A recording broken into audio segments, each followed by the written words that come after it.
The boss jock has entered the building. You are listening to the Sportcat Show. That's right, ladies and gentlemen, boys and girls, children of all ages. You have the one, the only Sportcat. I am here with you for the next 2 hours to tickle your ears and entertain, educate, inform, and, well, probably just do some whining. Come over and find us on the YouTubes. You can search out the Sportcat shows, join our chat. We have a great chat as always. Hello, Denise. Chris, I see you're in there. Hello, Chris. And I think we got some other people in there. Somebody go wake up Brenda. She was supposed to be in here today. So hope everybody's having a great day. And we are going to cover, well, we're going to do our normal thing. And then I almost want to say I told you so. Because it seems like we talked about this yesterday, how this was coming. How there was going to be days where we would have all kinds of craziness like yesterday. We had, 4 mass shootings in one day. Isn't that about right? So, yeah. So, oops, wrong button. Well, I can hit that button too. All right, well, let's see here. Good afternoon to New York. Good afternoon to Illinois. Good morning to Denver, Los Angeles, Anchorage, Phoenix, Honolulu, 7:08 in Honolulu, Sydney, Australia, it's 3:08. Good morning, London, 6:08, Brisbane, 3:08 a.m. in Perth. It is 1 in the morning. So goodness gracious. Good morning. Welcome to the show. I hope you're ready for a great show. So let's see what we got lined up today. You know, we always talk about a little weird world history before we do anything.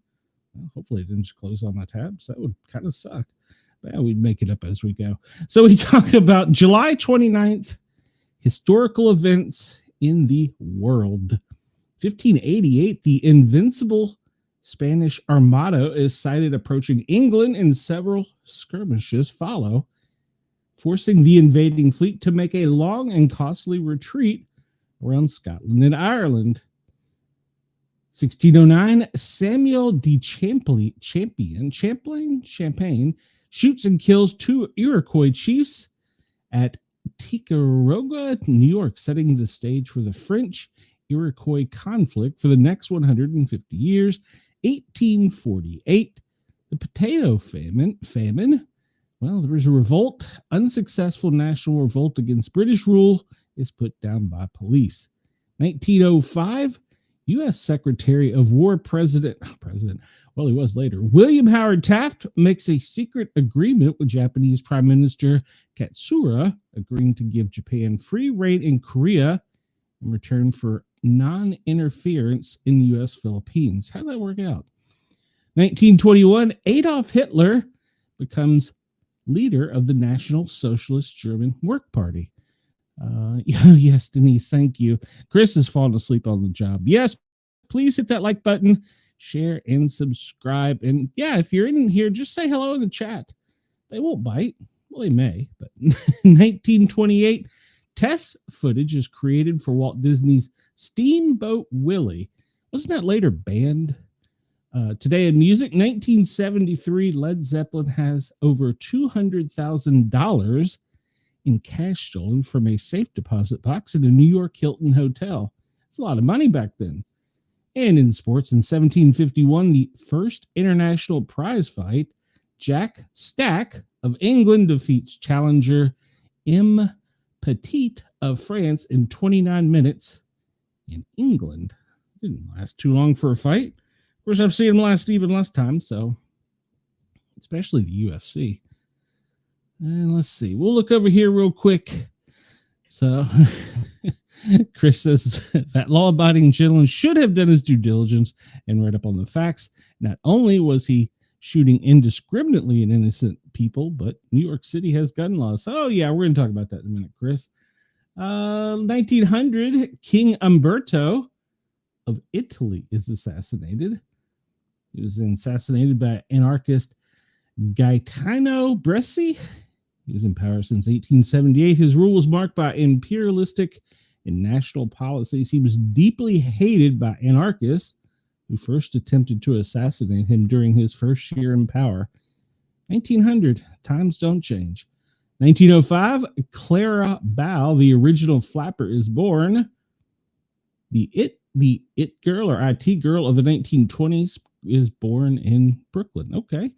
Lord of the Rings is published 1954. I didn't realize it was that old. Wow, I really didn't realize it was that old. I mean, it's not old, but it's not today. At any rate, 1958, NASA is founded, established by Congress less than a year earlier. The Soviet Union had taken the first leap in the space race by sending a satellite called Sputnik into outer space. They were tasked with building out America's space program. They made history about a decade later, putting a man on the moon. 1979, Mama Cass Elliot dies. Don't know who she was. Mama Cass Elliot in London, England, at the age of 32, after rising to fame as a member of the Mamas and Papas. Okay.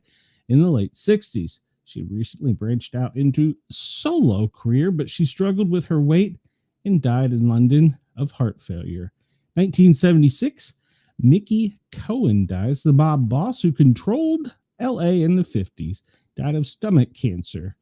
In the 40s, Cohen was Bugsy Siegel's right-hand man.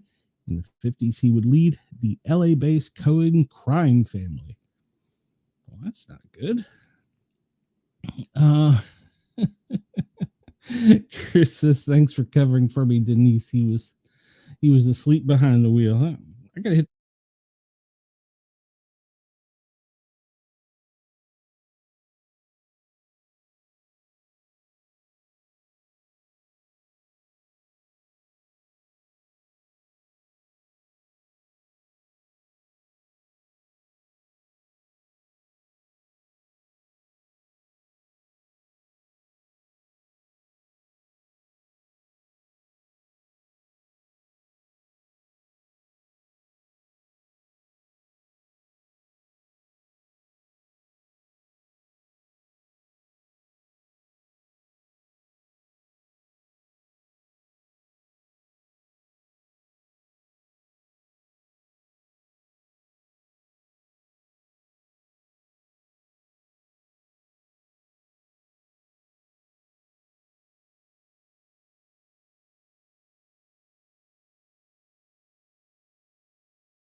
I'm muted. Why am I muted? How did that happen? I have no idea how that happened. That wasn't even on the right screen. All right. Let's go back to where we were, because apparently I was muted. How did that button get pushed? I wasn't even on that screen. I mean, that wasn't even open. It's crazy. I don't know. All right. Well, I'm back. I'm live. I'm crazy. So last I left off, I'll talk about it.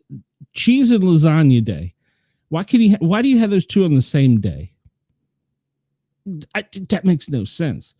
So, I mean, that cheese and lasagna. Oh, good. Hold on. I need to hit the Mountain Dew because this ain't working today. We had a sick puppy. Not that y'all care about my personal stuff, but we had a sick puppy yesterday. And Mrs. Sportcat came home from work yesterday during the show and took the puppy to the vet. $400 later, she's given nausea meds and an IV. And they did x-rays. They found out she was a rescue. Let me qualify this starting off. She was a rescue from the next county over, the county I worked in, from a drug house. And during the course of yesterday's exam, they x-rayed her and they found lodged in her ribs, an old bullet. So she had been shot at some point in time before we got her. We've had her about, I guess, somewhere around 7 years now, maybe a little longer. So, yeah, so I was up early with a sick puppy. It's complicated. All right, so I'll go back a screen because I don't know where the hell I left off, and I don't even know what the hell button I pushed. So we'll go back a little bit here. Yes, Denise, she is okay. She apparently she must have just ate something in the yard. They said something about a mushroom or something. Apparently Georgia has mushrooms that dogs like to eat that make them sick. I don't know. Chris, it must be a big, beautiful, round mute button to get pressed without being on the screen. Agreed. How did it happen? I still don't know. All right. Oh, Chris, I asked if you had your lipstick on because it's National Lipstick Day. And then I said it's National Lasagna Day and National Wing Day. How could they possibly put these two together? I want to know if there is a chicken wing lasagna, and I will be asking Mrs. Sportcat about that probably tonight. And then we went into the cheese sacrifice day, and I'm sure that there's probably a protest somewhere out there because apparently the point is to buy a piece of cheese specifically to, quote, sacrifice by cutting and putting it on a mousetrap. That way you can rid your house of mice every year. Okay. I'm sure there's probably going to be some protests about that. And then it goes on down here and it says studies show that mice don't even like cheese. What the hell? When did that study come out? Nobody told me about it. So Sportcat should know if mice don't like cheese, right? Chris, Wendell, I don't know. She should be okay. Hey, KG, welcome. Yeah, so she should be fine, but it was kind of a shock to us. But the vet's like, no, that's kind of common in this area for dogs to be shot and walk around with bullets in it. I was like, well, she earned her gang stripe. That's for sure in the drug house. So that's where she came from. Nag a pack Panachimi Day. What the hell is that? We're just taking a sharp right turn. How it's the annual celebration, the 5th day of the Sharvan month in the Hindu calendar. It's observed during the Shakula Pashka. And please don't at me because I have no idea what I'm saying. The day is worshiping the snake gods for removing the astrological imbalances from life. People symbolically feed milk to snakes during this day, hoping that it will cure the imbalance and save the family from evil. Some people also fast, and they offer gift to those in needs. Okay, so if you own a snake, give it milk today. But my next question is going to be, do snakes like milk? I'm asking for a friend. I don't know. It's International Tiger Day. Just read a story about tigers. Apparently in Thailand, it's legal to own lions and tigers and sell them as domesticated pets. Now, herein comes the problem, because it's listed as a domesticated pet. It can be shipped according to TSA rules to anywhere in the world. So this is becoming an issue, apparently. Who knew you could have a pet tiger? I want a pet tiger. The Sportcat should have a pet tiger.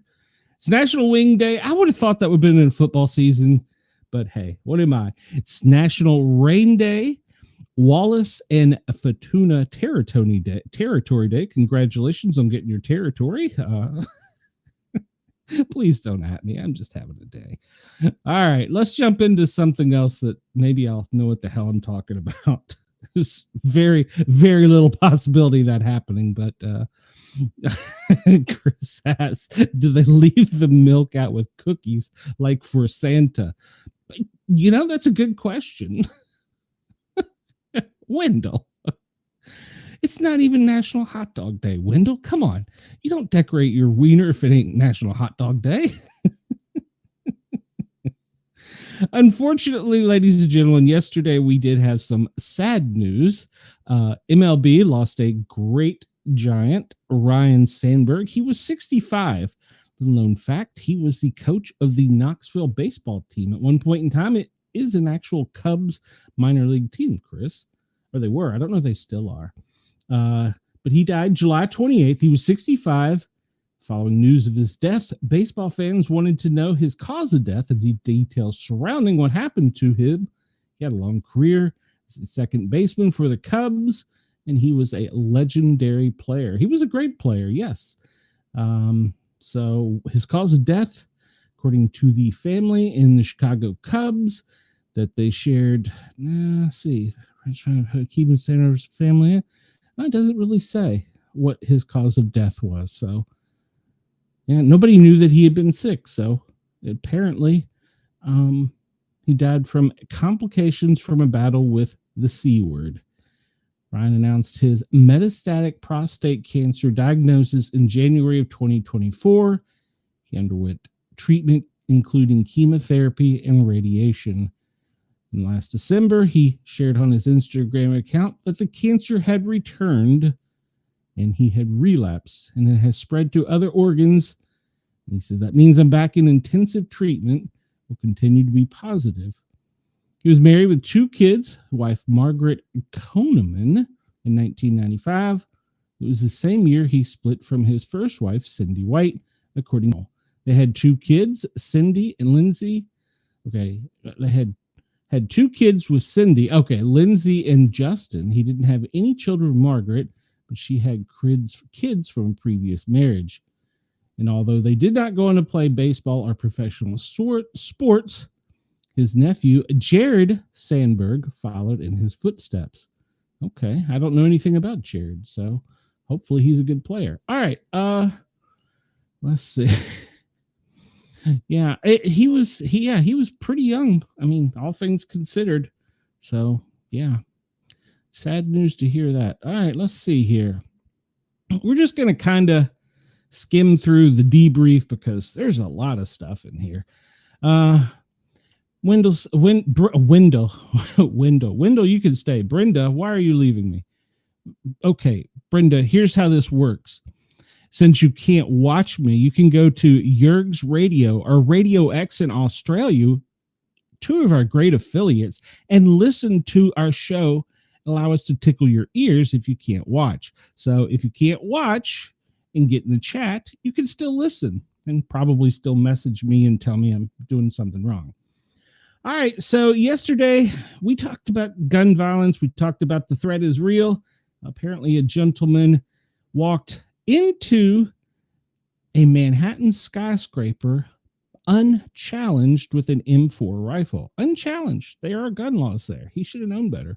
He was a local football legend, apparently. He was 27 years old from Las Vegas. His name was Shane Tamarua. All right, so he left behind a suicide note on the 33rd floor explaining that he had mental health issues. He had a brain disease called CTE, and it's a contact sport, traumatic brain injury, basically. And he blamed the NFL for it. And he tried to get to the 34th floor, but apparently he took the wrong elevator. So he shot and killed a police officer and a woman and 2 men in the lobby. But for some reason, and I'm just going to ponder on this one, he allowed another woman to pass him. I'm going to guess he was trying to conserve ammo. Just going to guess.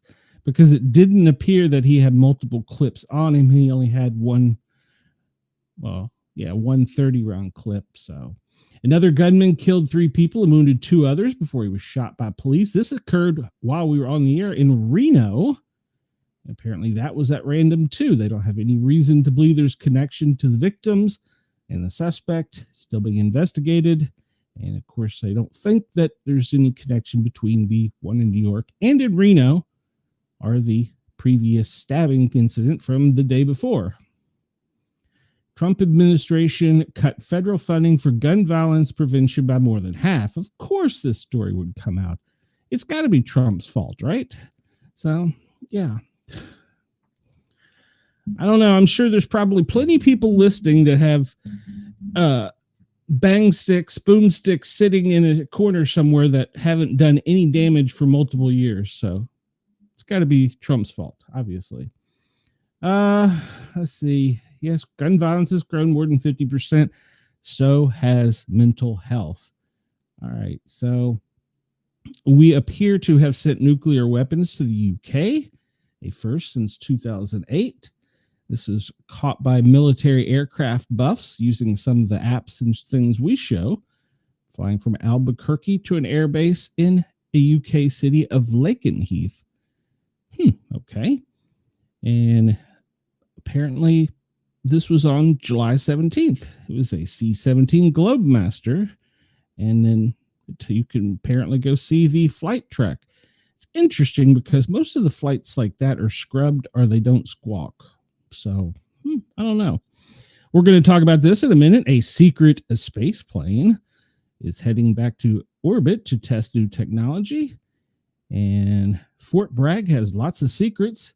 It's its own little cartel. It's a quote from the Fort Bragg Cartel, a new book by Rolling Stone contributor editor Seth Harp purports to reveal new details about a violent drug ring embedded in U.S. Army Special Forces and Airborne Corps. It has been more than 4 years since a pair of elite special operations soldiers were found murdered in the woods in Fort Bragg, and no one has been convicted of the crime. And that begins the lead in. I need to send that to a friend of mine. He has a little inside information on that. Let's see. A new tax law would lower rates for Lockheed Martin. Okay. I don't know if that's good or bad. The Pentagon is shifting $200 million to the border wall project in Arizona.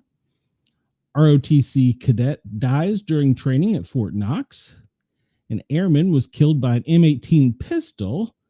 He's 21 years old for Kentucky. Apparently, it was the weapon's fault because they have stopped using all M18 pistols. Let's see. Donald Trump says he's given Russia about 2 weeks to forge some kind of ceasefire with Ukraine. About 2 weeks ago, he said he'd give him 2 weeks. So he's going on the second 2 week. He has a new trade. We have a new trade deal with Europe and vast amounts of U.S. weapons sales. And that's one thing we're pretty good at. We're pretty good at blowing stuff up and putting holes in things. Chris, exactly. We'll cover this a little bit more. The guidance note pretty much pointed out that he was mentally ill and did it to draw attention to himself and his story. Mainstream media glorifying these events is more responsible than guns. Well, true. Let's see. And 2 incidents occurred in May of 2024. There were incidents. Okay, they were talking about sabotage operations. All right, let's see here. Lastly, 42 more U.S.-made Abrams tanks arrived in Taiwan Sunday evening. How do we know? Did they come out with a press release that says, hey, we brought 42 tanks today? We talked about this one yesterday, and I really want to lead off with this one here. Unacceptable. Cincinnati police chief says only one person called 911 during the attack. One person. We saw on the video how many people were watching and chanting and cheering and unacceptable behavior. Just one person contacted emergency responders as dozens of onlookers witnessed a mob of, quote, mostly black men pummel a man and a woman in downtown Cincinnati last week. We need to add in there an asterisk, a white man and white woman, and this is according to law enforcement. Cincinnati Police Chief Teresa Tichy proclaimed her disappointment on Monday after roughly 100 people stood by and either filmed, jeered, or did nothing to aid the outnumbered victims during the brawl. Video of the street brawl went viral online over the weekend. It's unclear what race or ethnicity the two victims are from the footage. Okay. Who the hell's reporting this? It's unclear. Unclear. The Daily Wire. Well, Tim Pierce, you need to have your eyes checked because it's pretty damn clear they were white. And Officer Tatum, who's a black police officer, if you follow him, go check him out. He's pretty cool. He did a video on this and he called it. He said, this is racial crime by black members of society. So, yeah, open your eyes there. CNN later gets in trouble for this. Investigators are looking into the role alcohol may have played in the incident. Here we are. They're trying to look into see if bars could be blamed for this. See you, Brenda. I'm sorry you had to leave me. They're trying to see if bars could have been blamed for this, for serving too much alcohol. Okay, whose responsibility is it to not drink to the point where you are out of control? Raise your hand. That would be you. It's your responsibility. So they're trying to shift this whole narrative to it's going to be the bar's fault. You see the man thrown to the ground, but you can't tell what color he is, and pounded for nearly a minute before he's picked up, bloodied and unsteady, only to fall back to the ground. He's picked up again and helped away. A woman tries to shield him from further harm when a black man punches her in the face, knocking her unconscious. Representative Vivek Ramaswamy, who is running to be the next governor of Ohio, posted on X Monday that he had spoken with the female victim, and her name is Holly. It's unconscionable that there are no police present in that area of Cincinnati on a Friday night, or even an ambulance to take her to the hospital. Okay. Daily Wire, let me explain this to you. They got one 911 call out of the hundreds of people watching, and you suddenly expect an ambulance to be there. Let me explain how this works to you. If there's a large mob beating the hell out of someone, police go in, secure the scene, and then fire trucks and ambulances show up afterwards. So stop trying to push the blame on alcohol and lack of police. Do I need a police officer to tell me when to be good? I mean, granted, if you're going down the road and you're hitting 80 and it's speed 75 and you see a trooper up ahead, you're like, yeah, I better slow down a little bit. But honestly, do you need a bartender to say you've had too much to drink? Do you need someone to come out and say, hey, maybe you shouldn't punch that guy in the face?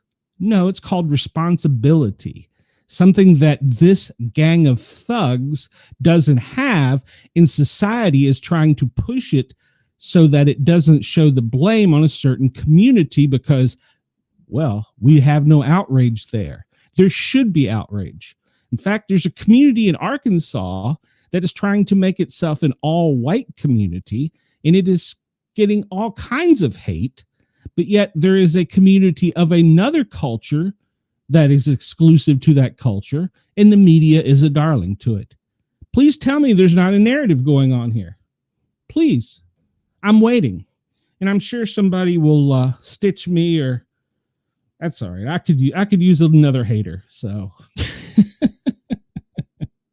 I could use another hater. Let's see. We catch up in chat. Brenda, we'll see you. Chris says, but calling 911 and not recording doesn't get you paid nor interviewed by the media to use the footage to spin the narrative. Agreed. Now there is a mental illness, and I should have looked this up, that is associated with large crowds like this not calling 911 because it's not uncommon. So Brenda says she's going to leave the computer on for views. Well, thank you, Brenda. I appreciate that. Let's talk about race. CNN anchor Eric Burnett calls the New York City possibly white. What's controversial about that? Well, she's facing criticism for describing New York City mass shooter Shane Tomorrow as, quote, possibly white during a broadcast. Based on initial surveillance footage, the shooting at the Midtown Manhattan skyscraper that resulted in 4 deaths, including an NYPD officer, online reactions varied, with some very accusational ones. Well, she's facing the backlash after referring to the mass shooter as, quote, possibly white. Comes just hours after the deadly assault in Midtown Manhattan that left 4 people dead, including the NYPD officer. Critics have accused Burnett of making premature racial assumptions based on unclear surveillance footage, while others argues that the focus on race is misplaced in such a tragedy. CNN has yet to issue a formal statement in response to the criticism. What did she say? During a live segment Monday evening, she reported that police had described the shooter as having sunglasses, mustache, male, quote, possibly white, based on initial surveillance images. The images showed a 27-year-old Shane Tomorrow dressed in a suit and carrying a AR-15 style rifle as he entered 345 Park Avenue, the building that houses the offices for Blackstone and the NFL. The shooter's background, as per reports, while early descriptions included the possibility that he was white, images released shortly thereafter let many viewers suggested otherwise. They appeared to have darkened or ethnically ambiguous complexion. What the hell does that even mean? In fact, early NYPD communications reportedly considered the possibility that the gunman might be of Middle Eastern descent. A mugshot later confirmed his identity, but his precise ethnic background remains publicly unspecified. We're going to continue to have this violence until we come back together as a community, people. I can't believe that Chris Coleman and I actually said some of the same things. He's got millions of followers, and him and I said the same thing. We're going to continue to see this as long as the media continues to stir this damn pot. Comments drew swift criticism on social media platform where users accused her of jumping to, quote, racial conclusions without sufficient evidence. He may be a bunch of different things, basically anything but white, one comment wrote. Others took broader aim at her credibility, which posts like CNN should be shut down. They have not reported a truthful story in what seems like forever. Some pushed back against the outrage, arguing that the focus of the shooter's race was irrelevant compared to the tragedy. Really? You think? What happened? According to NYPD Commissioner Jessica Tisch, the shooting began at 6:28 when Tomorrow exited a black BMW and entered a skyscraper lobby with his rifle. He went unchallenged. No one saw him. You'd think in New York City, somebody'd say, hey, there's a guy with a rifle walking into a skyscraper, but nobody called 911. He immediately shot and killed Officer Islam, he was 36, before fatally shooting 3 civilians, a woman, a security guard, and an employee on the 33rd floor. One more person was critically injured. He later turned the gun on himself, ending the rampage. The controversy has reignited debates about how the media handles race, especially in high-profile violent incidents. Critics argue that race-based assumptions, whether intentional or accidental, can fuel misinformation or reinforce biases. Supporters of Burnett have pointed out that she was quoting early police descriptions and reporting in real time based on limited information. While the full details about his identity and motives will still be coming to light, strong reaction to her comments underscore just how sensitive and divisive racial assumptions in media can be, especially in the intermediate aftermath of a tragedy. Jumping to conclusions based on appearance on early footage does more harm than good, fueling public mistrust and controversy. Whether CNN chooses to clarify Burnett's remarks or stand by it, the incident has reignited broader questions about how news outlets handle race and responsibility in breaking news coverages. Okay, so we have a picture of this gentleman. No, that's the wrong word. We have a picture of this murderer.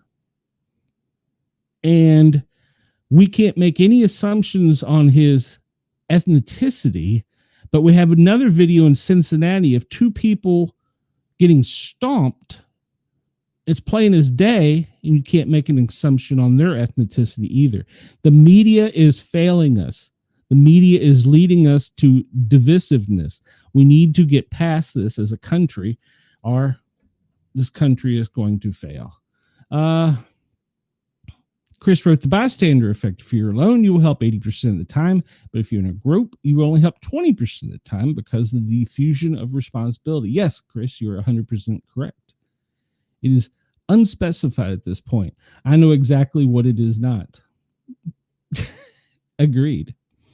All right, well, we'll stay with the violent shootings. 37 shot in at least a dozen separate shootings over violent 4 days in Atlanta. This comes from Atlanta News First. From Thursday evening to early Monday morning, 37 people were shot in 12 separate shootings in Atlanta. Edgewood Avenue felt the brunt of violence with 4 separate shootings over the weekend, including a mass shooting near a popular strip of bars. It's got to be the bar's fault. 11 people total were shot, among them 27-year-old Santos Wyatt, who later died. Grady Memorial Hospital said at least 47 gunshot patients have been treated since Thursday. The hospital accepts patients from all around the metro area. So if we look at this map where there's a drawing of Atlanta on a map superimposed with weapons over it, you can see that was the Buckhead shooting on a MARTA train. And this shooting happened in 400 block of Edgewood on Midway. What is the difference in color? Shot and killed. So I'm assuming, the black one is they've been killed, and the red one is they were just shot. I mean, not that's any better, but if you look on this map, this is pretty much the area I worked when I was a paramedic in Atlanta. Why when OJ was trying to escape, why did they say white Ford Bronco? Because OJ didn't have a chance to paint the vehicle. So it was a great description for what to look like. Almost like skin. Chris. I'm sure this video get me added. I just have a feeling. Oh, well, I don't care. Why did my screen do that? Go back, wherever. I wanted to talk about this story. Yes, continue to the site. A deadly day. Can let me go with the story or not? Continue to the you are about to, you know what? I'm done with USA Today. I'm done with you. If you can't have this story on here without me having to push too many buttons, I'm done with you. New York shooting. Devastating photos. City has come to terms with tragedy on its streets. Monday, the gunman opened fire in a Manhattan office building, killing 4, and apparently shooting himself in the chest. Let's see. The things we can take away from this. After the shooting spree, he was found dead with a self-inflicted gunshot wound. In a press conference, he left a note stating that he was suffering some CTE, a brain condition thought to be linked to repeated head injury and blows to the head. He also referred to his experience playing football and the player Terry Long, writing, "Terry Long football gave me CTE, and it caused me to drink a gallon of antifreeze." I'm not sure what that means. You can't go against the NFL. They'll squash you. Study my brain, please. I'm sorry. Tell Rick I'm sorry for everything. And I don't think they have identified who the Rick person is. So speculation puts the possible motive linked to the NFL, which the office housed, that same office, but they were apparently on the 34th floor. He got onto the wrong elevator and went to the 33rd floor, where he proceeded to shoot people, write a note, and then shot himself in the chest. That should tell you all you need to know if he shot himself in the chest. Officer Diadrul Islam from the 47th precinct was the officer that was killed. And we see here the murderer played high school football. I'm sorry if people don't like me calling him a murderer. Tell me what else I should call him. He wasn't a victim. He was a murderer. All right. Well, I can't get the next photos, and we're running behind. So let's just continue onward.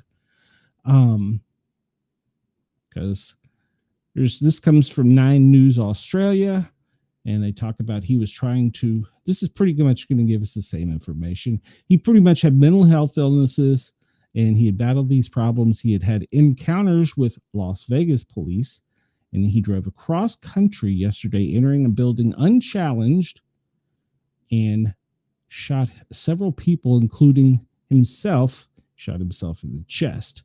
And so went to the elevator bank, shot a guard at the security desk, and shot another man in the lobby, and then he entered the wrong elevator. He took the elevator to the 33rd floor, and apparently he wanted the other elevator to go to the 34th.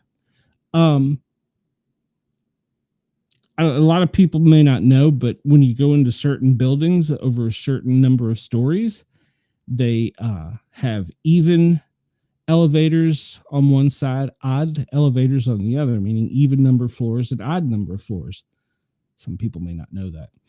The father of slain NYPD officer Diadram Islam, who was killed in Monday morning's horrifying shooting at Midtown Manhattan office building, suffered a stroke after learning the news of his son's death, according to a report. News of the 36-year-old son's death rattled his family deeply, in addition to his father suffering a stroke after learning the news. His pregnant wife was rushed by police to the hospital on Tuesday morning, according to family members. They were all crying for their cousin Muhammad Manuel Islam. There is no brother, only him. The family is really feeling a big problem. His wife had the doctor's appointment. I heard one police officer from the precinct say that she took her to the hospital. His father went last night to see him. He added when he heard the message, he had a stroke. Feeling so bad, he had a stroke at the hospital. They did not release him. The report did not specify what condition his father was in. He was among 4 people gunned down Monday evening in the 345 Park Avenue office building when the violence rang out. Suspected, the murderer, Shane Tamaro, 27, began spraying bullets in the lobby, killing Islam. Blackstone executive Wesley LePatner and security guard was also shot, but has not been identified. He then took the elevator to the 33rd floor, where he killed another person, identified as the Post as Julia Hyman, a 2020 graduate of Cornell University, who worked as an associate at Rudland Management. Officer Islam had been off duty from NYPD, working a private security job in the building when he was killed, according to authorities. He put himself in harm's way. He made the ultimate sacrifice, shot in cold blood wearing a uniform that stood for the promise that he made to this city, NYPD Commissioner Jess Tisch said. He died as he lived, a hero. Islam, a Bangladeshi, probably saying that wrong, and I apologize, national, had served for 3.5 years with NYPD's 47th precinct, according to Mayor Adams. Said he was a father to 2, and his wife was pregnant with her 3rd child. Mayor Adams met with the family on Monday and told them he was a hero and we admire him for putting his life on the line. He was a hero and we will respect him. All right. So let's go on to other stories. We'll try and... Chris says the former football photo did have a drastically different appearance than the photo with the weapon. Yeah. But he was younger and probably very carefree playing sports. All right, so this is an article that really gets me. Sydney Sweeney's American Eagles jeans is being hated by the woke mob. In fact, they're calling her a Nazi. Sydney Sweeney's American Eagle great, quote, jeans, spelled with a J, Jeans, ads, widely hated and condemned by the woke mob as a fashion retailer rejects identity politics and plays up to pure wholesomeness, traditional beauty, while risking possibly offending others for not being overtly inclusive. But should it have to be? American Eagle's Great Jeans, with a J, advertising campaign featuring Sydney Sweeney, flood accusations of racism, exclusionism, and even allegations of eugenics and what many have decried as fake outrage. She rose to fame for starring in HBO's Euphoria in The White Lotus. She stars in the clothing retailer's Denim Fall campaign with the tagline Sydney Sweeney has great jeans with a J. The slogan is a clever play on words for Sweeney's great jeans with a G. Nevertheless, the blue jeans ad has been deemed to be offensive and discriminatory and subliminally implying everyone who is not white or blonde and blue-eyed does not have great jeans with a G. The underlying suggestion is that the jeans company is guilty of discrimination and has chosen to consciously exclude others, where in the past it would have made an effort to be all things to everyone, lest second prize contestant might feel left out and relegated to nothingness. But who knew a clothing manufacturer had to be all things to everyone? Surely an outlet has its, quote, core demographics it ought to be able to market to.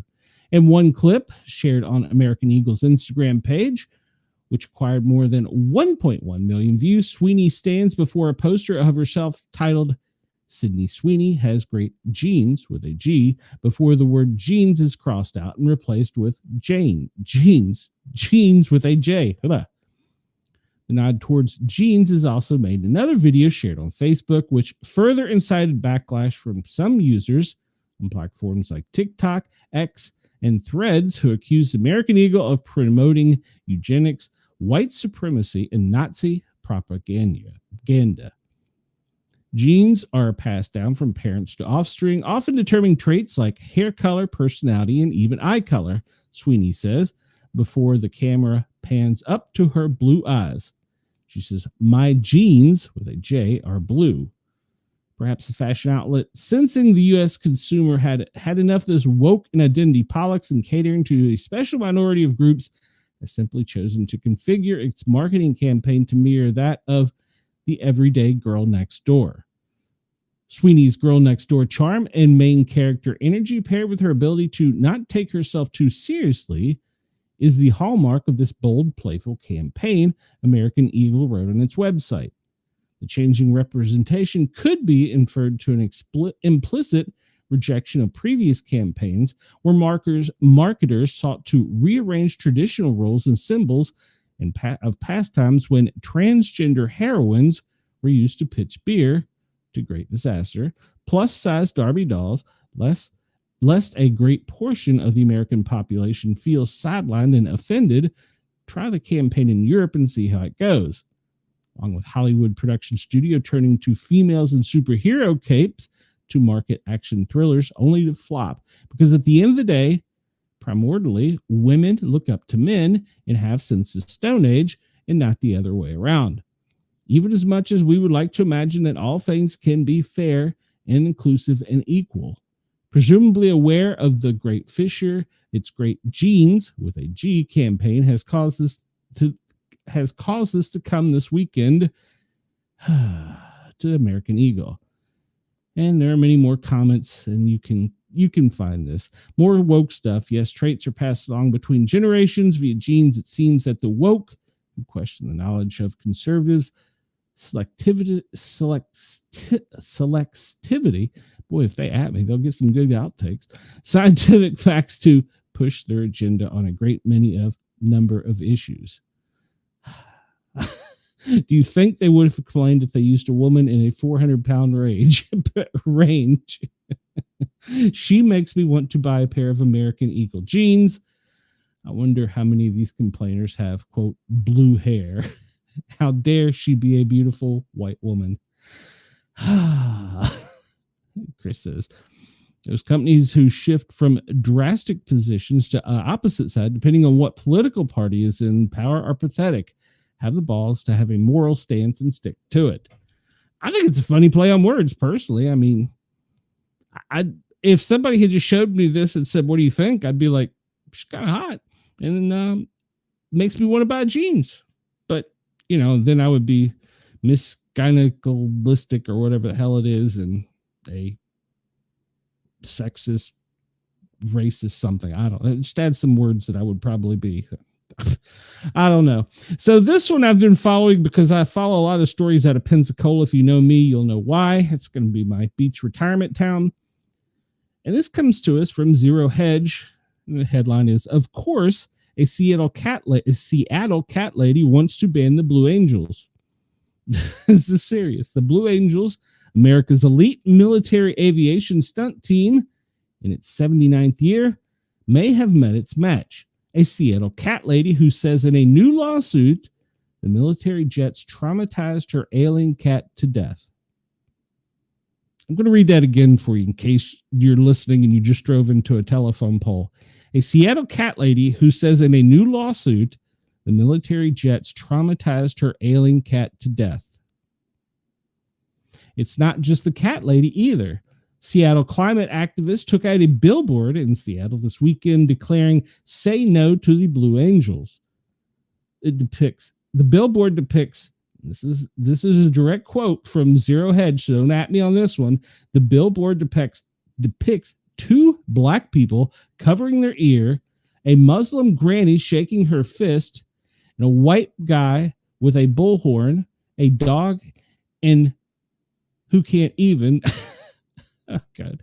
The group made up of members from local climate groups, basically the Voltron of soy, including radical leftist Extinction Rebellion, is planning to march and hold a rally August 2nd to protest the Blue Angels air show that weekend. They're raising their hands in protest of the Blue Angels military air show. Just say no. Cat lady Lauren Ann Lombardi has sued the Blue Angel officers in federal court, claiming that her sickly elderly cat was terrorized by the Blue Angels' state-sanctioned acoustic torture. Claims that the noise of the low-flying F-18 fighters gave the pet cat panic attacks, who had already been in critical condition due to worsening congestive heart disease, and eventually led to her euthanizing in August of 2024. So to be clear, the cat was on death's door and was voluntarily euthanized, but the Blue Angels gave the cat a panic attack, hastening its demise. Lombardi is pissed that the Blue Angels blocked her profanity-laced tirades on Instagram and is seeking a court order to unblock her account and prohibit the Blue Angels from blocking any other accounts on the basis of viewpoint, in quotations. As a cat, I can say I personally like the Blue Angels. Seattle cat lady sues the federal government over the Blue Angels causing panic attacks to her cat. Top of the hour, 2 o'clock East Coast time. I can't. 2 o'clock East Coast time, and I don't know what the hell time it is where you are, but we're glad you're here. We're going to continue on with some silliness before we get into real news. The Daily Mail reports that humiliation for Stephen Colbert as rally held to protest his show cancellation falls very flat. Yes, a rally organized to protest the cancellation of Stephen Colbert's flagship show fell flat with just 20 people showing up. There's probably more media. Organizers gathered outside the CBS Broadcast Center in New York on Sunday with fewer than 24 people appearing to protest. The group staged that quote, "We're with Colbert" protests as they called for integrity. CBS announced the comedian's decade-long run with the Late Show would end in May. New York Post spoke with those who had gathered, and one protester telling the outlet, "This is a First Amendment attack. We can't stand for that." Images taken at the protest show a small number gathering around the building, holding banners and placards, some which said, quote, "I'm with Colbert." Video taken at the scene also depicts the low turnout. CBS said the move to axe Colbert was due to lower viewership and a decline in profits. Well, he was losing like $16 million at some point in time. So they're saying that he was fired by Trump. Of course, it's Trump's fault. And Paramount is planning a merger with a media company, Skydance, and they needed the approval of Trump's FCC. Once again, Trump's fault. Critics have suggested that anti-MAGA Colbert had been asked by the network to grease the wheels of that deal. Merger clears the way for an $8.4 billion sale of some of the most prominent names in entertainment, including CBS, Paramount Pictures, and Nickelodeon. FCC Chairman Brendan Carr said the agency's review of the proposed merger was not connected to the lawsuit. Colbert gained a reputation as one of Trump's fiercest critics, departing from traditional late night in favor of overly partisan approach. Following the announcement of the Late Show's cancellation, Trump took to Truth Social to gloat over the news in a celebratory post. Absolutely love that Colbert got fired. His talent was even less than his ratings, Trump wrote. The merger's been approved, and they're going to eliminate all DEI policies. And apparently, if you're not making money for the company, here's a shocker, you're going to get canned. Doesn't it seem like if you don't make money and you are paid all this money to make money, you're going to get shit canned? Just saying. We have news from the Billboard that Nancy Pelosi attends Lady Gaga's Mayhem Ball with floor seats. She said it's the most fun she's had in a long time. Well, good for her. Nancy Pelosi is one of the most powerful Democratic politicians in Congress, but recently at a Lady Gaga concert, she was just another, quote, little monster. San Francisco representative put her paws up with thousands of others, fans at the pop star Superstars Mayhem Ball at the Chase Center, Pelosi's home city. As captured in videos online, one posted, she makes her way to her spot on the floor of the venue where she's got to watch Gaga's theatrical show up close.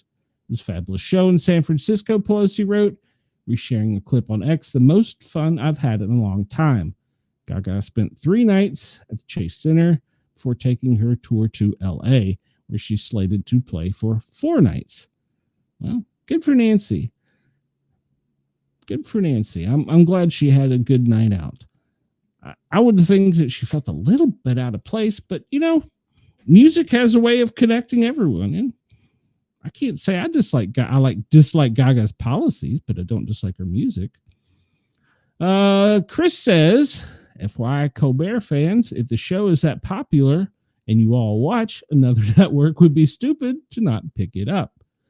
Well, when nobody does, you have proof of my initial statement is false. Yeah, that's pretty accurate. Yeah, I agree.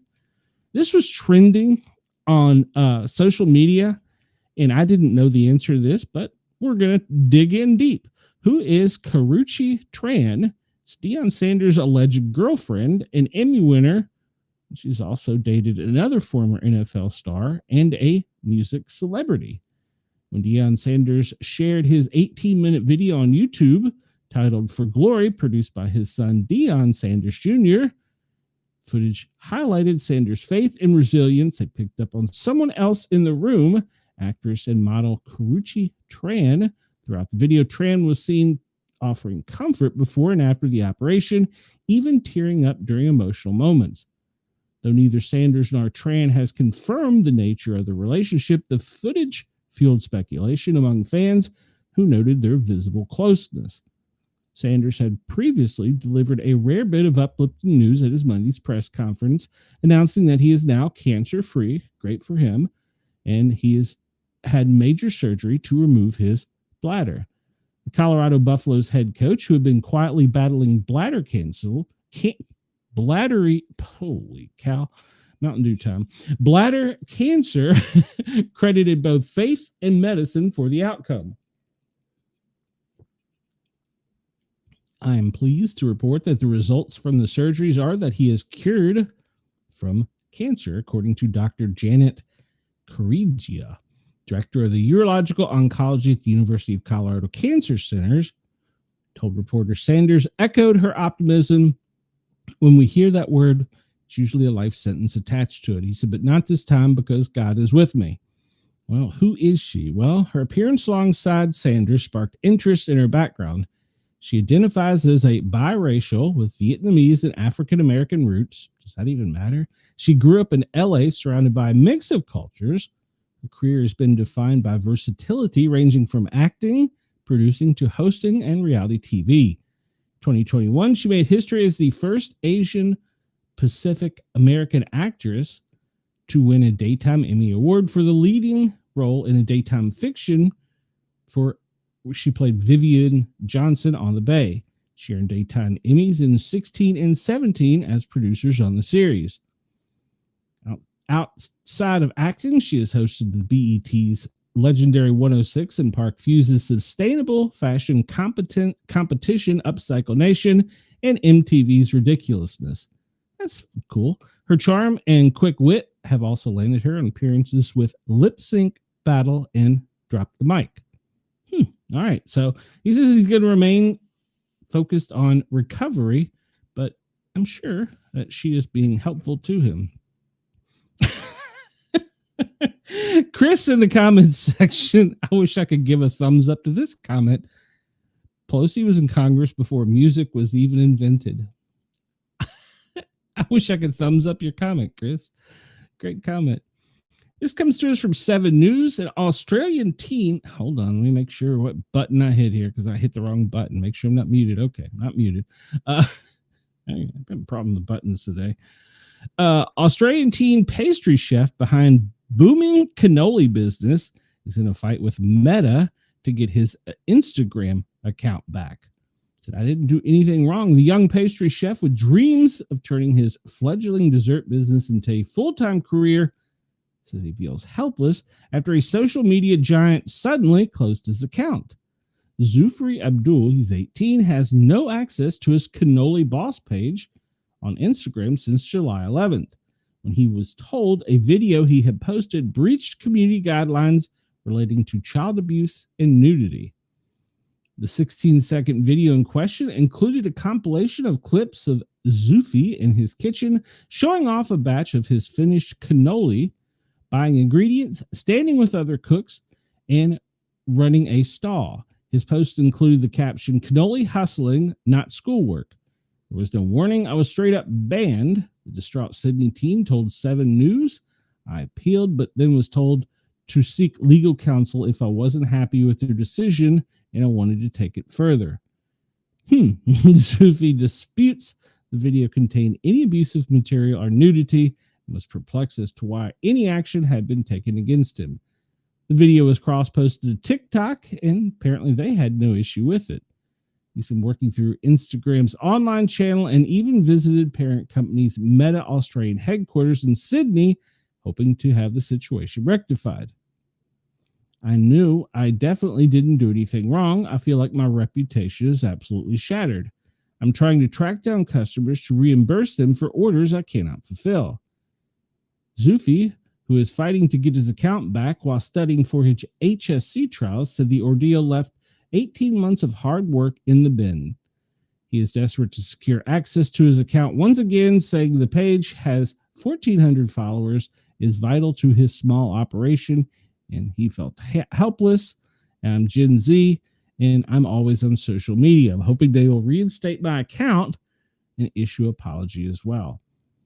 He appeared on Channel 7's morning show and showed off his talents and revealed how he got his start. I fell in love with cooking during lockdown.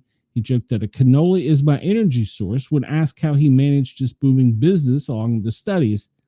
He is known for his cannoli tower, which is almost go-to instead of the original cake for customers hosting a big occasion. Well, we hope he gets his account back, but social media in international areas is having all kinds of problems. All right, let's go to Unilad. For the men who own the world's oldest burger from McDonald's, share what it looks like 29 years later. The pair have previously confirmed McDonald's is well aware of the senior burger. The two guys from Australia who have claimed to own the, quote, oldest burger on planet Earth have shared what the McDonald's staple looks like now, almost 3 decades after it was purchased. They say nothing lasts forever, but Eduardo Nitz and Casey Dean's senior burger could really give that age-old phrase a run for money. In 1995, the pair, then 14, headed for a night out with some of their friends. On the way home, they took a pit stop at a McDonald's. The story goes that one of the people and the lifelong friends were out with ordered, so they ordered too much food. Not being able to finish, the unnamed person asked them to look after his quarter pounder until he next met up with them in Adelaide. He said to hold on to this burger until the next time I come and visit, and he hasn't been to visit. Well, he's not really a very good friend. 29 years later, he's kept his word, storing the ancient fast food item on his desk before moving to a special box that's been shunted between family members since 95. But what does the 29-year-old McDonald's quarter pounder look like? Well, you can see for yourself in the pictures posted here. Surprisingly, the so-called senior burger hasn't grown any mold like other aging food items usually do, with Nitz and Dean remarking that it was, quote, too old from old. We get a lot of questions, and one of these is, did you do anything to it? He confessed, we didn't touch it. We did nothing. While the senior burger may not look any different, it's no longer as pillowy, soft, and juicy as it would have been if their friend had eaten it almost 30 years ago. In fact, it's gone rock hard, with Dean's bouncing the historical artifact off a keepsake box just to prove his point. The pair, whose senior burger went viral for the first time more than a decade, claimed they initially caught the public's attention after making a Facebook page called Can This 20-year-old burger get any more likes than Kanye West? Then, of course, it exploded, and we ended up all over everything. We get sent fan art, so we got right into it. There's already a single on Spotify with Dean and Nitz confirming there's an album dropping soon. The pair is also in the middle of creating an artificially intelligence-powered chatbot so that fans can speak to the senior burger. One of my neighbors, turns out he's right into AI, so we're actually coding him up a personality so you would be able to talk with the burger as the therapist. What's the world coming to? This whole is pretty crazy, but it's legitimately an old burger, so why not? Redditors have been discussing the senior burger for years. One writing, surprise, no mold, even with preservative, can't imagine what it would do inside your body. I can see this burger is going to grave with one of them, one replied. Yeah, I can see that. Third replied, whoa, I totally forgot about the cardboard rings, which used to come around the burger. Oh, yeah, I forgot about that. That triggered a deep, long-lost memory. I wonder when that stopped. When McDonald's asked if they had any knowledge of the burger, they replied, yes, for any fun-stream media television show to cover our burger, they must first let McDonald's know. So apparently, if you have an old burger, you got to tell them.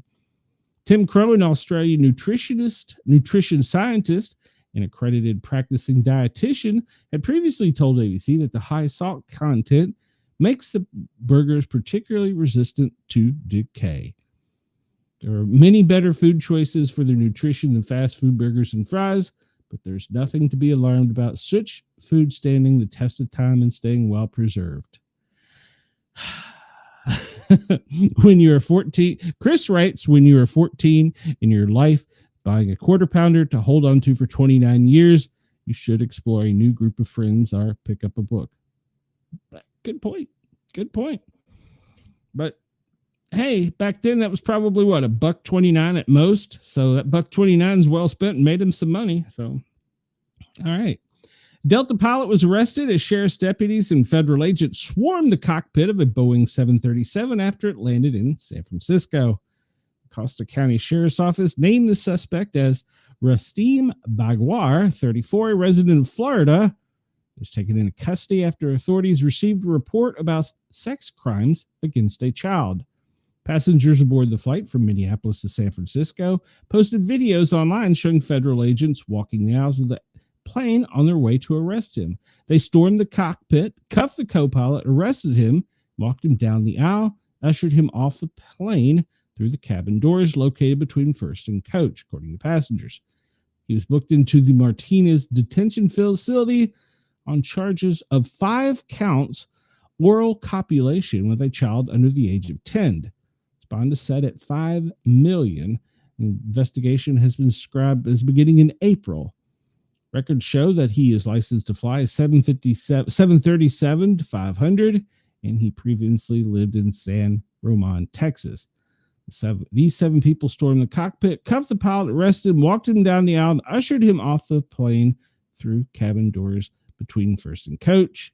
And three agents come up the aisle to the cockpit and remove the co-pilot's luggage and personal effects.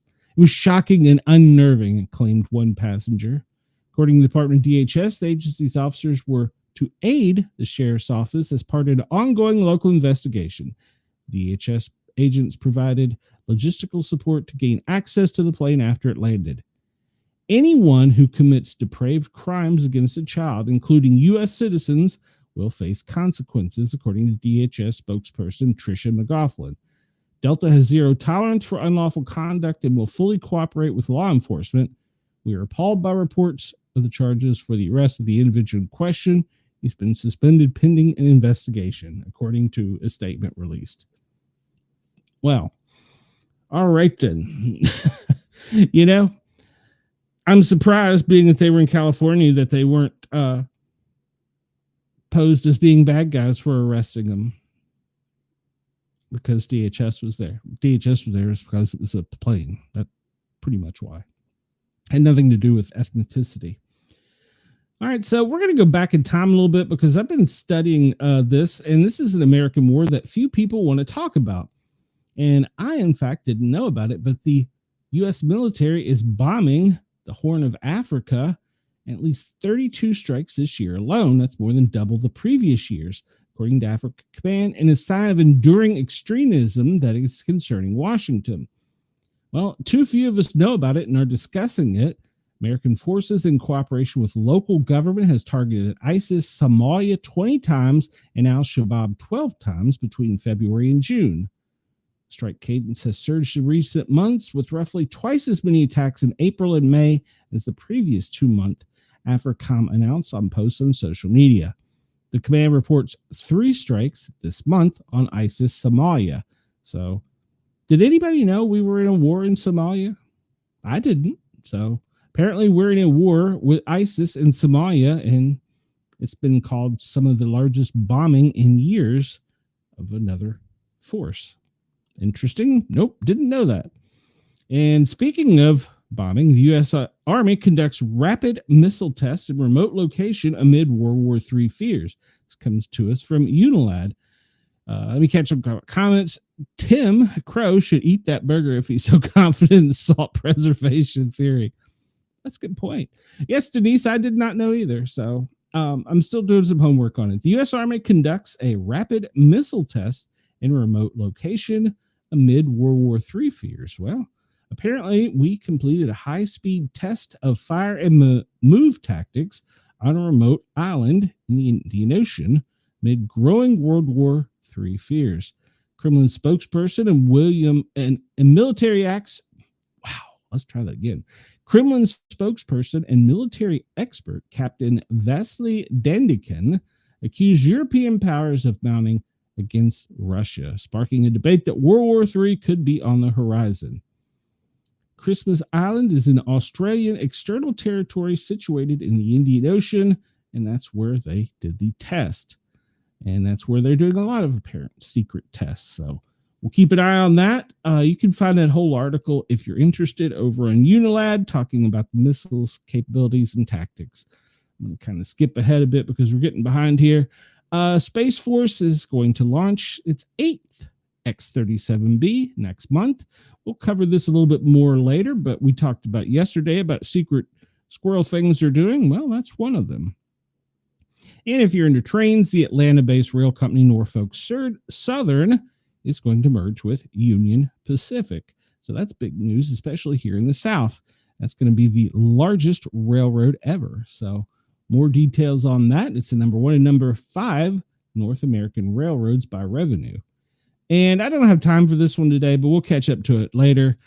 My head is going to explode as for looking at these completely unhinged that people tried to sell on the internet last week. So yeah, we'll cover that one later because you need a good laugh. And let's see if FEMA has updated, because they hadn't earlier and they still haven't. So FEMA is asleep because last time I checked, it's Tuesday. All right, so we'll go into the National Weather Service daily briefing. National Weather Service is calling for heavy rain, flash flooding with severe storms up in the Montanas, the Dakotas, Wyoming, extending over to Iowa, Illinois, and Missouri, part of Wisconsin. So, and if you look down in Texas, at the little border with New Mexico and Arizona, right at the Canadian-Mexican border, there's also some severe weather forecasts. So be prepared, be weather aware, because these storms in the Dakotas are fast moving and hitting hard. Let's take a current look at satellite, and let me zoom out a bit. We don't want our friends in Australia to feel left out. So currently in Brisbane, it is 54 degrees with a high of 72, partly cloudy. Canberra, you're looking at 38 degrees as a low with a 48-degree high. Whew. Hobart, you are expecting a low of 39 with a high of 51, and sunny. In South Australia, you can anticipate today being 43 with a high of 58, but it's going to be sunny. If you look up into Alice Springs in the Northern Territory, it is 42 to 62 as a high today. And get up to Darwin on the coast, and we see it's going to be sunny with a high of 88 and a low of 76. And then we'll hop down to Perth finally and see that today was a high of 62, sunny with a low of 43. It's cloudy and overcast on most of the continent currently, with the exception of Cairns. We'll get back to some more weather forecasts in just a minute. Let's see. These here are the tropical storms. We're not going to talk about that at the moment since we're running a little short on time. Let's look at the tornado cast. And we see that they're saying there's a less than 2% chance at all in the United States for a tornado today, but the high winds could be damaging in those areas that we discussed earlier. And that little front down in the south is pretty much going to hit the deep south all the way down to central Florida with some high winds as well. So be weather aware. There's a chance, it's not a real high chance, that the Dakotas could see some hail today. So it probably won't be large size hail, but you could see some hail. All right, let's go back in time and look at the president's schedule to see if we missed anything. Let's see. When we last touched base with him, he is over in Scotland, and that was only open to the out-of-town travel pool. He was at a golf club, apparently his own golf club. And then yesterday at 2:36, which was 7:36 p.m. local, they called a lid on it, meaning they sealed everything down at the Trump's International Golf Links, Aberdeen. Today, 12:45 a.m., which was overnight, he is apparently going to wait a minute, hold on. 5:45 a.m. local, he's going to play golf, which is at 12:45 a.m. East Coast time. Then he's going to participate in a grand ceremony at the International Golf Links in Aberdeen, and you can find out full details and text of the speech from the president's website, the whitehouse.gov. And then he's going to depart at 11 a.m., which he's already departed, which was 4 p.m. local, and headed back. He'll arrive back here in Maryland at 6 o'clock and be shuffled over to the White House at 7:20, where they will call a lid on it. I will probably see a video tonight from my buddy Penguin 6 fielding questions from the White House lawn.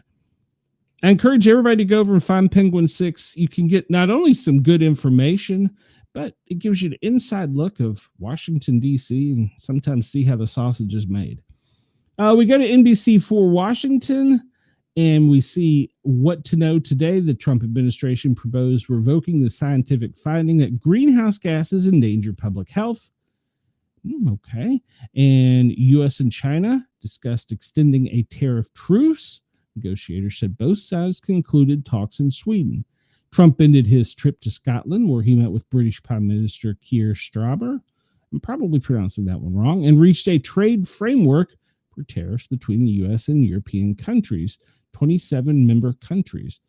Trump and Starmer discussed doing more to feed the starving population in Gaza in a sign of recalibration of the U.S. policy, suggests that Israel has a lot of responsibility for what's happening. You think?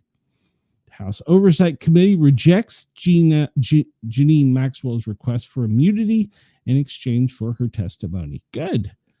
That was today at 2:13.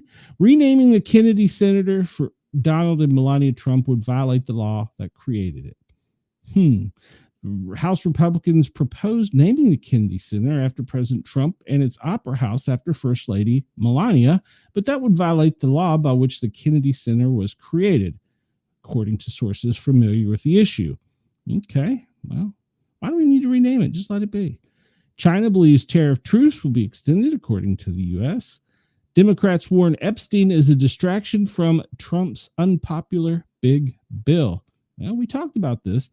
Democrat leaders can't stop talking about the releasing of the files. The rare issue has driven a wedge between Trump and his, quote, MAGA base and been a nagging nuisance for the GOP for weeks. But while most Democrats think it's a win-win for the party to keep a divisive issue for Republicans at the foremost, not all agree.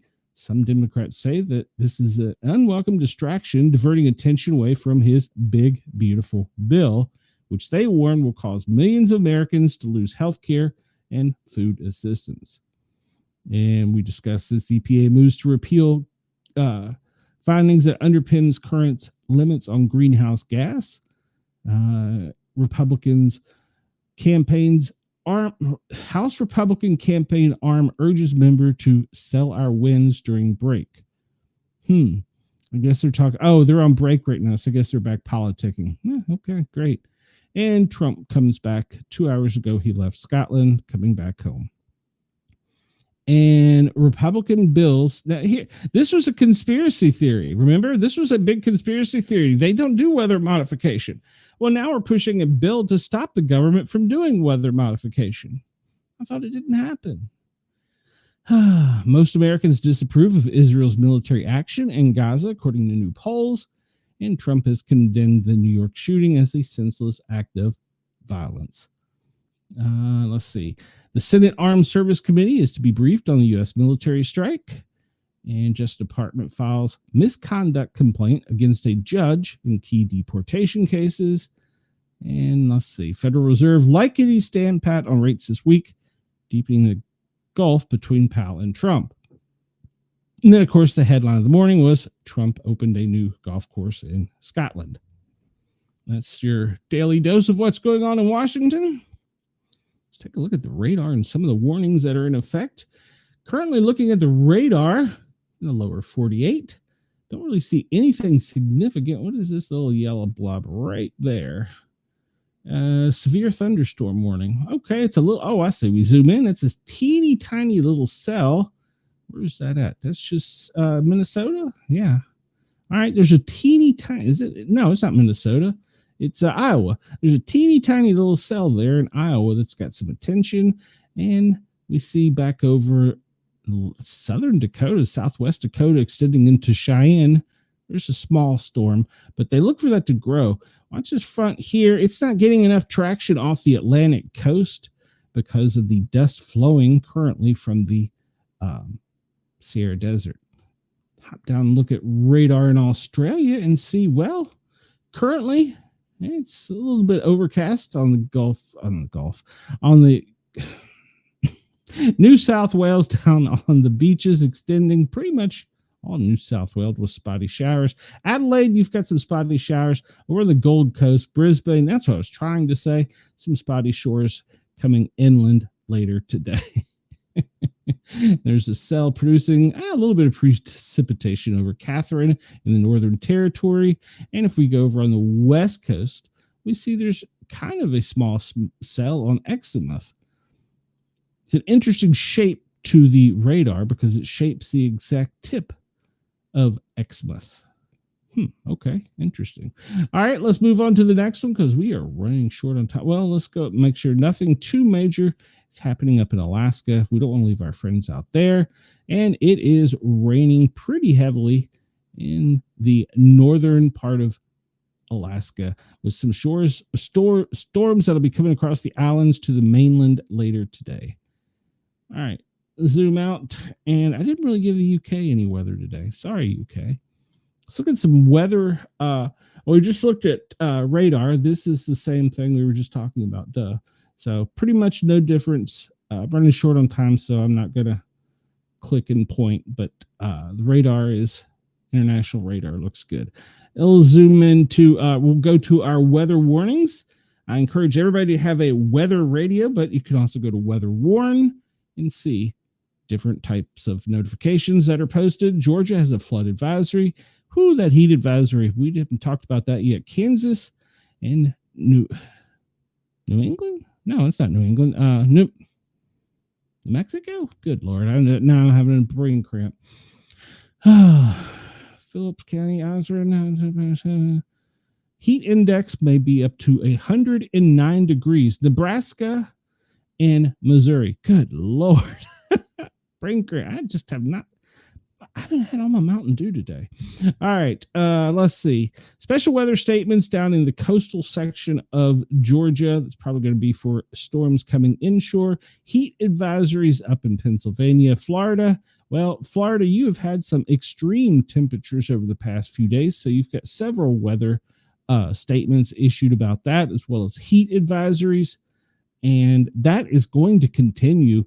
Maine, New Hampshire is going to extend probably most of today. You might get a little break with cooling tonight, but it's going to be a pretty hot day for the next couple days, so just bear with it. Cold front is coming, and the heat advisory is extended much of the mid-Atlantic, Maryland, Virginia, West Virginia, into the south, in south northeast in Kentucky, Ohio, mid-Atlantic region, Indiana, all heat advisories with an air quality alert in Ohio. And the Carolinas, well, in addition to the heat, you can see some flooding in southern Carolina. So everybody pretty much today in the south, it's going to be a hot day. We're going to talk about that here in just a second. Let's take a look at real-time lightning and see what's going on right now. That one cell up there does look to be pretty strong that we zoomed in on, but there's not a whole lot of electrical activity in that cell. So up in the Dakotas, Sioux Falls, Rapid City, but we jump down here and we get to the south. Well, let's not forget about north of Albuquerque. That's a pretty good sized cell right there, just north of Albuquerque with some electrical activity. But we go down here into the south, and we start to see from Arkansas all the way across over to the Outer Banks. Those storms are coming inland and up from the Gulf, and it's producing a lot of lightning in the Gulf Coast of Florida, extending up into the southern section of Georgia. There's also a good-sized storm in Hattiesburg. Look over on the Outer Banks, and they're getting peppered right now. Pretty much you can look at severe storms coming inland from the Carolina coast, from the North Carolina, South Carolina border, pretty much up to just south of the Virginia border with the Carolinas. It's extending inland to Charlotte, and there's quite a bit of electrical activity. If we look offshore, we see that front there. It's still churning and got a little bit of power. It hasn't been killed by the dust just quite yet. You can see we're not looking right now at the dust, but you can actually see the dampening of the electrical activity that's not here associated with these other storms because of, you'll see it in another image, the dust that's coming across and through to the Gulf of America. We'll zoom out and go down to Australia and see if there's any lightning activity there. And I do not see any lightning or electrical activity currently in Australia. Let's take a quick look and see where power is out right now in the United States. And currently greater than 10,000 in California. Make sure I didn't mute myself again. I keep pushing the wrong button. I need more Mountain Dew. All right. We look and see in California, 12,373 are without power, and looks to be pretty much spread throughout the state. I really don't see, maybe in Glenn County, but really it looks to be pretty consistently spread throughout the state. So don't see any one particular area of trouble there. Jump up to Minnesota and we see around the Great Lakes, in Houston, Fillmore County, extending up into Ramsey and Washington County. There are several thousand people without power in Minnesota. All right, let's jump to the next thing here. Our current temperatures. We've talked about the heat. Let's explore a little bit of what the heat is.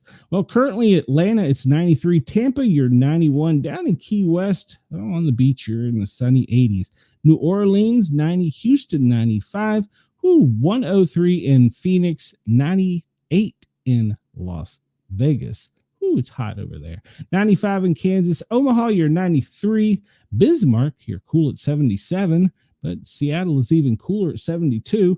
We go over to the East Coast, and we see up in Burlington, 83. Boston, 95. New York, you're sweating it out at 96 degrees right now.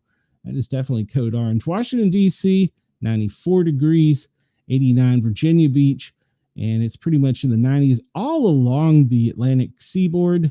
91 in Louisville. In Knoxville, it's also 90 degrees.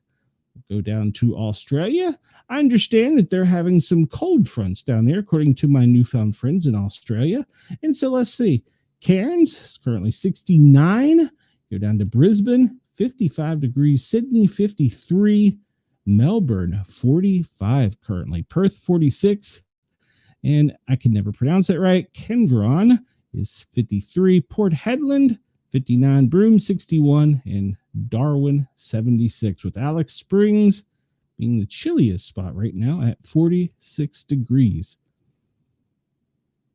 But fear not, those of us in the lower 48, the heat is with us, and we pretty much are seeing a lot of code orange, code red today in the United States. And if you look at purple, if you look at Florida, look at all that purple in Florida. Pretty much all of Florida from southeast Georgia all the way down to almost Miami is a code purple. Or magenta, which is extremely rare or long duration extreme heat. There's not going to be any overnight relief. Anybody that doesn't have proper cooling and hydration needs to be prepared.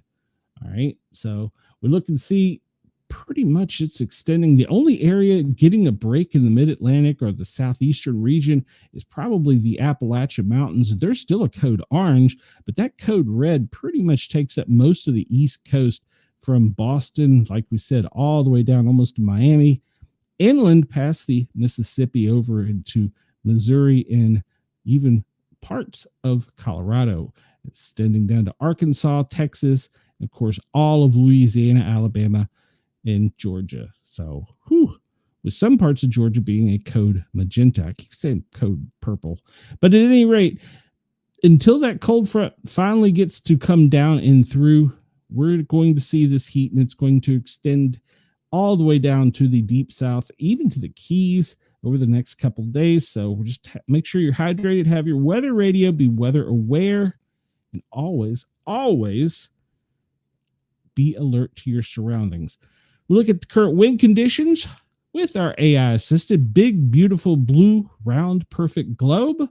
You see most of the country, lower 48 at least, there's not much wind activity. There's a slight breeze. This is what's causing the heat to just feel stagnant. There's a slight breeze coming out of the Gulf, but really, there's not much wind to be reported in the lower 48. Alaska, you've got a spinning front offshore, but it's not really extending inland, so you're not having much of a break with winds either. Let's look down in Australia and see what their winds are. And then fairly breezy day with a front coming off of the shore going from the south to the west. It's bringing a little bit of an inland breeze, but for the most part, they're not a very breezy day today. We zoom out and look over into the Pacific, and you can kind of see the formation of those cells off of the Hawaii coast. Well, it's way off the Hawaii coast, but they don't really have a lot of energy. They're still spinning though, but they expect that is not really going to affect anything. Just stay out to sea. So, all right. I'm trying to get much as I can in today since I babbled so much. I apologize, guys. I probably shouldn't have done that. All right. So we look at current air quality conditions. Well, pretty much all of New England, down to the Chesapeake. Well, it's code yellow. Code red if you're up at the top of the border there in Minnesota, Wisconsin, if you're bordering Canadian territory. Well, it's probably at smoke, fire from the smoke. Code red days, unhealthy air quality days. So be aware. And if you look out towards Salt Lake City, and we see there's also a weather alert for poor air conditions at this time. And we will look at the bigger picture of this. First, let's look at the fires. We talk about the fires every day, and can you imagine fighting a forest fire in this heat? Whew, I can tell you it is not fun. We see pretty much all the fires are still out in the west. Doesn't look like there's a whole lot of change. We've been worried about that fire zone, and they have several fires that have broken out. I haven't received any reports of anything too major. I mean,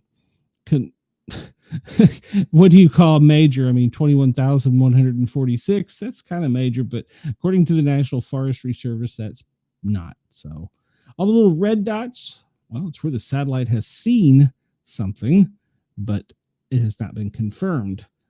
Let's see. This doesn't cover Australia now. All right, yeah, because, well, it's from the U.S. Forestry Service. Duh. Let's look at the air quality for the smoke conditions, if it'll draw, in the lower 48. And let me hit F5 and see if that helps anything. Otherwise, I got a big white screen. There we go. Those fires up in Canada are really causing a lot of smoke conditions throughout much of the Northeast, Boston, New England. We saw up there where it was a code yellow day, code red day up there at the Canadian border where the most smoke is coming out. The smoke from the west is in that little front and moving aloft, going up as high as Chicago and then going eastward, but it's merging with the smoke from Canada and making an even bigger mess. Look at this is the AI generated IQ Air. We talked about this, and you see all that dust coming aloft. It's basically covering the Atlantic seaboard all the way up to Nova Scotia even, and coming inland to the Gulf of America, where it's just being pushed all the way up to meet with that smoke, make some nice dusty, smoky conditions.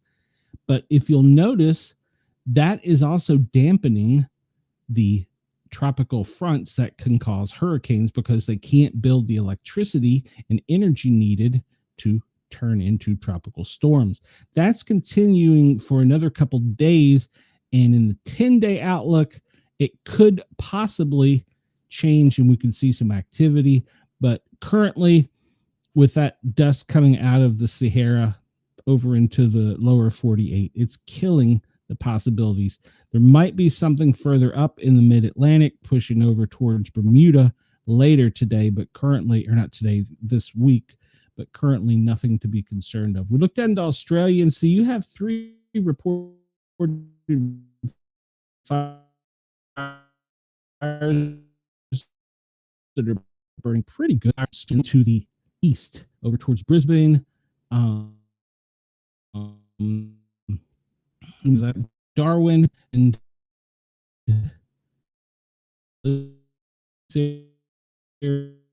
areas are getting one fire over on the east coast, one on the west, with one in the Northern Territory and one way up there. I'm not familiar with that's all those areas are really better with my geography. I probably could use my geology too. Trying to figure out, why do you guys want to hear me ramble every day? I'm having a bad day today. All right, let's look at the last earthquakes. The last one was 52 minutes ago. Goodness gracious. It was a 6.6 in the Fiji Islands. Prior to that, in Myanmar, there's a 4.6 3 hours ago. France had a 3.4 almost 8 hours ago. They had one prior to that, about an hour earlier. at the France-Germany border of a 2.5. So Philippines have had several 4.2 and 3 earthquakes, and Western Afghanistan had a 4.3. And yesterday in the Mercury Islands, there was a 6.9. Hey, Wendell, well, we missed you. We're glad you're back, Wendell. All right, those are the latest earthquakes. We'll look at the map for the USGS and see that the latest one that they're reporting is a 2.7 in Alaska, and that was a 2.6 in California for the one, or then prior to that was the Fiji one at 6.6. You see that there's been a small one up in Alaska as well, and it was a 2.7. And that was, how long ago was that one? That was just about an hour ago, 1406. Yeah, about an hour ago in Alaska. So it's the most recent earthquake. Down here in the Fiji Islands was the other large one. And then you look back over to the California coast, you see, let me bring it over here. You see the, what was this one? But remember, when we reported on this, they're so far offland and so far deep, it technically shouldn't concern anyone. Now, there has been a lot of speculation going around the internet about Yellowstone, animals evacuating. Please pay attention. Some of those videos are AI, and there is no unusual animal activity per scientist, but still, the conspiracy theorists insist that it's going to blow, and there are several maps out that shows if it did blow, some of the areas that could have some serious problems with it. I haven't highlighted it because, well, it's kind of been, I don't want to say fake news, but it's been fake news. Let's see. Nothing. What was this one? A 4.8 44 minutes ago. Okay, well, this was in Australia. This didn't make the other one. And it is just to the northeast of Perth, a 4.8 earthquake. All right, that's interesting. I don't know why that didn't show up on the other one. And we talked about one in New Zealand as well. That was, how long ago was that one? It was a 4.1 in New Zealand 49 minutes ago. This is giving us more information. Up in the South Pacific, there was one that was a 4.9, no tsunami warning activation. The 6.6 in the Fiji Islands, it also didn't generate any tsunami warnings. So, okay, there's your most recent ones. I don't have any reports of any volcanic activity, so that's good news. And Wendell, yeah, I've been watching Yellowstone for a while too, and I've come to the conclusion a lot of those videos are AI, so I'm not that concerned about it at the moment. I mean, as with anything with nature, it's unpredictable, but from everything I can tell, it's a lot of people just beating a drum to scare people, and I'm not about that here on my channel, so I'd rather you be informed and educated. So high winds off the Gold Coast in Queensland, that was reported 4 minutes ago, but it's been ongoing for the past 5 hours. A landslide in Germany. Italy is having wildfires. Okay, well, 7 minutes ago, they did actually issue a tsunami warning. And an earthquake of primary 6.5 has issued a tsunami statement for, let's see, this would be British Columbia, Washington, Oregon, and California. This was an hour ago, but it was updated 8 minutes ago. Let's see what the update said, because the prior one didn't say there was anyone. And earthquake, primary tsunami information been updated. No tsunami is expected. Repeat, no tsunami is expected. Okay, so they initially came out with one, then they changed it to no tsunami is expected. Very good news. All right. Yeah, because I was thinking we didn't see it in the other one, so it kind of freaked me out that it was on this one. But as you know, if you've been watching my channel for a while, sometimes you'll get an update on one thing and another page you'll turn to and it'll have more updated information. Such is the internet. Let's see. We got wildfires and severe weather all across Asia. In Sydney, New South Wales, this was 7 days ago, but it was updated several hours ago for high winds and volcanic activity, possible eruption in Japan. That was updated 36 minutes ago. And the Hawaiian Islands were bracing for a tsunami, but it turned out to be nothing. Air quality in Canada is horrible, and flooding in Asia with severe storms causing landslides and all kinds of problems. We'll go down here and look at Australia and see if there's any. Whoa, a little too far inland there. If there's anything, these are high winds. These were reported 6 hours ago in Queensland with the wildfire. And then up in Numbara Mission, they have had reports of a wildfire up there. All right. In Northern Territory, that was fire in Northern Territory, a wildfire there causing the smoke conditions. And there's several other small wildfires. Nothing offshore for you guys coming inland. So that is some good news, even though probably would want the rains. All right. So let's jump ahead because we've only got a few minutes left here and go to the events list. So we didn't get to this yesterday. Really going to rush through it today, but we'll try and get it. Let's see. Updated yesterday, India, an elephant and human conflict. They're monitoring after 2 dead in attacks in India of an elephant. Okay. Canadians are worried about a grisly attack that leaves a man with significant injuries. Well, in Indonesia, some type of pig farm is infected with swine flu. And they look at epidemics, monkeypox in Ghana, dengue fever in Vietnam, and Nigeria has malaria. Those are all problems that are being monitored. Italy, third West Nile victim has been identified. Cambodia, well, there are reports of the 14th case of H5N1 bird flu. Ukraine, Moscow sends dozens of water trucks to occupy Donetsk amid shortage. Okay. And Russian Federation is being attacked with their airlines basically are being hacked and attacked in Russia. And let's see, nothing new there. And 17 dead in a bar shooting in Ecuador. All right. We talked about the police shooting.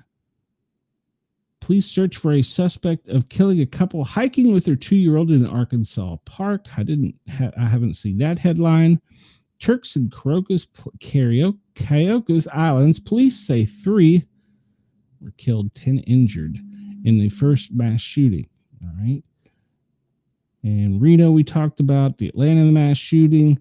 Thailand, 6 killed in a Bangkok market after gunman opens fires.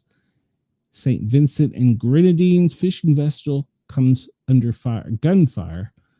And 11 people were injured in the knife attack. We talked about that yesterday. Serial demonstrations, Yemen and United Kingdom. Migrant protests in the UK. People chant, "We want our country back." Well, you're going to have to take it back because you gave it up. Congo, well, you're having a church attack by rebels. Pakistan, protesters are fired upon with 3 killed and 21 killed in an attack on East Congo. I'll go back to a minute for these serial demonstrations. They're also missing some. And I've watched another channel, and there's some power struggle currently going on in Ukraine, and the United States have been accused of causing demonstrations and protests at key locations that are not currently at war, or there's really not an active battlefront with Russia trying to upset the power of Ukraine. The CIA is being blamed for that. Whether or not they're doing it or not, but that is a underreported incident. And yeah, United Kingdom, people chanting, "Take their country back." That is growing. So, but UK kind of did it to yourself. Close those borders. Ukraine, a plague of locusts has descended upon them. Well, that could be a sign. I'm sure I'll see somebody talking about that tonight. 3 killed after a tanker collides with in an asphalt plant in India with an explosion. That was over the weekend. And 4 prisoners injured in a gas explosion in Russia's Volgograd region. And 2 Massachusetts women killed in a camper explosion in Maine's Old Orchard. Hadn't heard that. 6 firefighters injured in the Middle Village strip mall fire. I did read about that. 3 taken to a hospital after a residential fire in Singapore. 1 killed in West Side apartment Chicago fire, according to Chicago PD. Australia, a woman aged 102 has passed away and perished in a house fire in Melbourne. And Avon, a house fire, killed the man in the United States. Heartbreak as Victorian building is engulfed in flames over the weekend in the UK. Fire in the French holiday home for adults with a disability kills 4 over the weekend. And they rush to attack a large fire at Yvel in the UK Kingdom in Europe over the weekend. Vietnam, 2 dead in a house fire in southern Vietnam's Ho Chi Minh City over the weekend. Zimbabwe, 8 home industry is gutted by fire, quote, again in Africa. We talked about a lot of the outdoor fires in Portugal, Turkey, Bulgaria, Russia, Spain. And then we've talked about earthquakes and landslide. China, 4 dead over the weekend with 8 missing after a landslide.